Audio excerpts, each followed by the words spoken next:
Presați aluatul foietaj cu cofrajul de ouă. Înțepați aluatul cu furculița.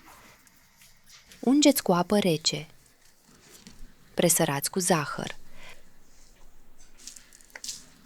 Acoperiți cofrajul de ouă cu aluat. Faceți adâncituri cu degetul. Coaceți 30 minute. Puneți blatul de aluat în forma detașabilă. Turnați frișca lichidă în bol. Adăugați zahăr pudră. Mixați o cremă fermă. Puneți un strat de cremă pe aluat. Răciți 30 minute. Turnați fructe de pădure congelate în cratiță. Adăugați zahăr. Stropiți o lămâie cu apă.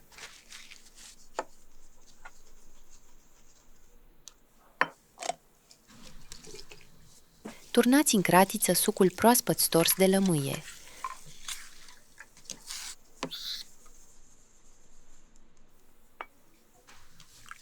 Adăugați amidon dizolvat în apă rece. Fierbeți 10 minute. Răciți gemul timp de o oră. Puneți pe cremă un strat de dulceață. Răciți 30 minute. Adăugați un strat de cremă. Răciți 30 minute. Puneți dulceață. Răciți tortul 2 ore. Puneți în ceainic fructe tăiate felii subțiri. Adăugați zmeură congelată, rozmarin, miere.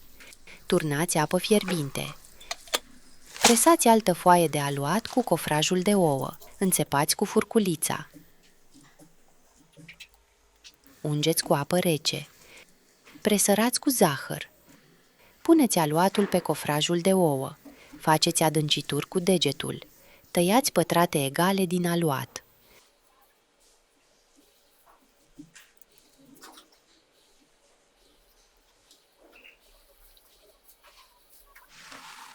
Coaceți timp de 30 minute. Fărâmițați aluatul copt. Presărați marginile tortului cu firimituri de aluat. Decorați tortul cu pătrate din aluat. Este un tort aspectuos, simplu în preparare, cu o prezentare neobișnuită. Pentru un plus de gust, presărați tortul cu zahăr pudră.